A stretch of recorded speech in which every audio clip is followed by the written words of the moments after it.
जश्न अदब साहित्य उत्सव का आगाज शुक्रवार राजधानी शिमला के प्रसिद्ध गेटी सभागार में शुरू हुआ। इस त्योहार का उद्देश्य मुशायरों, कवि गोष्ठियों, गजल गायन, दास्तान गोई, पारंपरिक कहानी कहने के तरीके, नाटकों, नृत्य, कव्वाली आदि के माध्यम से स्वदेशी सांस्कृतिक विरासत को मनाना और संजोना शामिल रहा।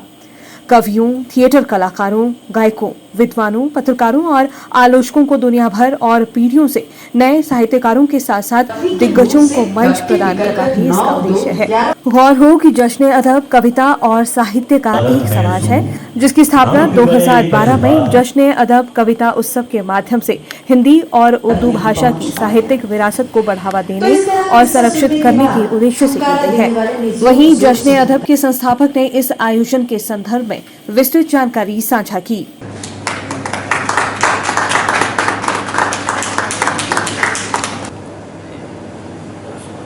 शिमला वासियों का ही नहीं है, बल्कि शिमला हर उस प्रकृति प्रेमी का है जो पर्वतों पर एक बार जाना चाहता है। ठंड लेके आता है और ज्यादा लेके जाता है, लेकिन उस ठंड का एक लुत्फ होता है। अगर आप बाहर सीढ़ियों पे बैठ जाएं धूप में, तो वो जो गुनगुनी होती है ना, वो कुनकुनी होने के बाद में इतनी तनतनी हो जाएगी कि आपको बैठा ना जाएगा। एक और धूप की तेजी है तो दूसरी ओर ठंड का एहसास है। इसी तरह का ये एहसास आप लेने वाले हैं आज और कल। हमारे कुंवर रंजीत सिंह चौहान इसके डायरेक्टर हैं, इसके सेक्रेटरी हैं, और इन दिनों पिछले लगभग 6-7 महीने से मुसलसल ये कारवां चल रहा है, बढ़ रहा है, शहर दर शहर जाता है और एक लहर लेके जाता है, लहर छोड़ के आता है। और इस संस्कृति के कारवां को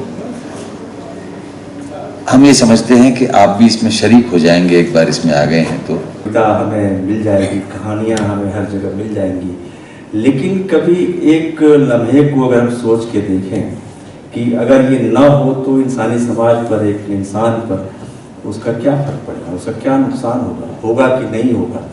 ये एक बहुत महत्वपूर्ण विषय है। तकरीबन हमने कोशिश की है कि हम 12 साल में 12 स्टेट्स तो कम से कम कवर कर लें। अभी तक 7 स्टेट्स कवर कर चुके हैं और इस साल हम तकरीबन 10 स्टेट्स और कवर करेंगे। तो कोशिश ये है कि पूरे यहाँ से लेकर के अंडमान तक, श्रीनगर तक हम लेके जाना चाहते हैं। जो टियर 2 सिटीज़ हैं, जहाँ पर टियर 2 जगह हैं जहाँ पर अदब इतनी ज़्यादा, जैसे हम शिमला आए हैं इस वक्त, तो कोशिश यही है कि यहाँ के कल्चर को, यहाँ पर निर्मल वर्मा ने, यही गेटी थिएटर है जहाँ पर इतने बड़े साहित्यकार हुए, तो हमारी कोशिश है कि हम यहाँ भी लेके आएँ। और इसमें बड़ा योगदान है कल्चरल मिनिस्ट्री का, जो हमारी सेंट्रल मिनिस्ट्री है, और हिमाचल का जो आर्ट एंड लैंग्वेज डिपार्टमेंट है, इसने भी हमें सहयोग दिया जिसकी वजह से हम यहाँ कर सके। तो और आप लोगों का बहुत शुक्रिया कि आप लोग आए। देखिए, आज़ादी का अमृत महोत्सव में ये है कि जो हमारी नई नस्लें हैं, इन्होंने तो 75 साल देखे भी नहीं होंगे कि क्या हो रहा है। इनके सामने तो एक नई दुनिया आई है, और कोविड के बाद तो वाकई नई दुनिया आ गई है।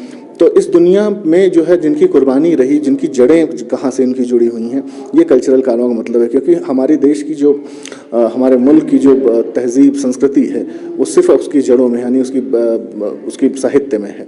और कोशिश यही है कि यूथ जुड़े इससे। जब तक यूथ नहीं जुड़ेगा तब तक, हमारे यहाँ जब दिल्ली में होता है, आप देखिए 50-50 हज़ार लोग 3 दिन में शिरकत करते हैं। तो हम कोशिश कर रहे हैं कि 2 दिन में और भी लोग आएँ, जुड़ें इससे। 2 दिन में क्या मुख्य आकर्षण रहेगा? अभी आज ही देखिएगा, इसके बाद इरशाद कामिल का सेशन है, दास्तान गोई है, प्ले है, दिव्या दत्ता का सेशन है अभी शाम को। फिर उसके बाद कवि सम्मेलन, मुशायरा है। फिर पंडित देबू चौधरी, जो विभूषण पंडित देबू चौधरी, उनके जो पोते हैं, बिकॉज कोविड ने उन्हें हमसे छीन लिया, उनके बेटे को भी प्रतीक चौधरी। तो प्रतीक चौधरी साहब के जो बेटे हैं, अधिराज, वो उनका वो इंस्ट्रूमेंटल है, उनका सितार बजाएंगे वो, और क्या कमाल के बजाते हैं। देखिए इन बच्चों को, इनकी रूट्स क्या हैं। एक छोटा बच्चा जब आपके सामने, मतलब क्या उनकी रूट्स हैं, क्या जड़ें हैं। तो कोशिश ये है कि ये चलता रहे। अभी तो हमने यहाँ से शुरू किया, आपकी जो है इससे कैपिटल से। अब देखिए कहाँ कहाँ लेके जाते हैं, लेकिन अभी ये तो आज का है, कल कव्वाली भी है, गज़ल भी है, रक्स भी है, यानी डांस भी है, इरशाद कामिल का सेशन भी है, तो बहुत सारी चीज़ें हैं और कव्वाली से हम उसको इख्तिताम करेंगे। तो बहुत कुछ है, अभी तो हम शुरुआत कर रहे हैं। जाहिर है कि अगर सपोर्ट मिलता रहा तो हम ज़रूर जाएंगे, बिल्कुल जाएंगे, क्यों नहीं।